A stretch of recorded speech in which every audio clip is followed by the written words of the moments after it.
Hey guys, and welcome! Since you always seem to enjoy my random tips and tricks videos to Battlefield 2042, where I point out a few things you might not know you can do in the game or things that the game simply doesn't tell you, I thought I'm gonna do one more of this cause I still have a few tips on my list before we head into Season 1. So let's start with tip number 1, and that's about the Recoilless M5. Like in every other Battlefield game before, you can kill people with the Backblast of the Recoilless M5 on Battlefield 2042. In former titles it were different rocket launchers, but in 2042 it's the Recoilless. The only tricky thing here is that you have to find the right position in front of your enemy's face. If you are too far to the left or to the right, it won't work anymore. Plus, you will actually waste a rocket every time you do this, but that's totally worth it. I'm not sure about the range of this cause I only tried it on really close range, but it's definitely fun to do if you have some campers standing or lying around and you want to get rid of them in a more creative way than just shooting them or do a melee takedown. Number 2. On the map Orbital in the rocket hangar, you can activate 4 sensors that will spot incoming enemies. The rocket hangar is the first objective on Breakthrough and also one of the objectives in both conquest modes. On ground level, where the elevators are, there are these control panels with which you can activate the door sensors for your team. When an enemy walks through them, the sensor will not only make a sound, but also spot the enemies on the minimap and even highlight them for you and your teammates for a few seconds. So when you play on this map, be sure to activate these sensors. And if you are on the opposite team, just look at the door frame and its color. If it's red, the sensor was activated by the enemy team and you will get spotted.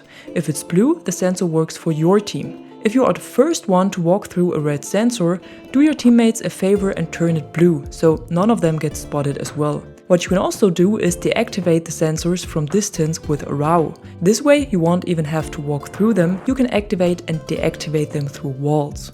And that's the same for tip number 3, the red steel doors. Every time you see one of those red doors, make sure to close it and activate it for your team, cause then the door will only open automatically for your teammates, while the enemy team can only open it a little bit and has to force open it by holding the interact button. That takes quite a while and leaves the enemy soldier completely vulnerable. If you are on the other side and you force open a door, it doesn't switch over to your team automatically. You have to take control of it with the control panel. If you don't do this, you will have to force open the door again. When you play as RAW, you have the great advantage of being able to open these doors and regain control from distance, just like I mentioned before for the sensors. Just aim at the door with your cyber warfare ability and hack the control panel. Then the door will open for your team and will be locked for enemies. This also works for the poles on Kaleidoscope, by the way, that will only lower for your team when activated, but will block the road for enemy vehicles.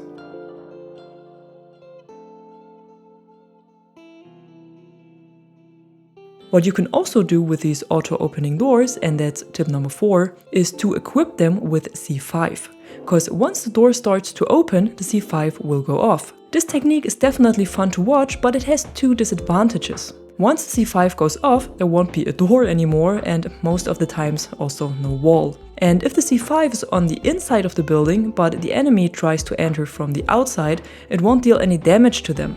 You would have to place the C5 on the outside for a chance of a kill. So maybe a bit on the lower part of the door where it's not too easy to recognize. But despite the disadvantages, this can still be pretty helpful to create some confusion.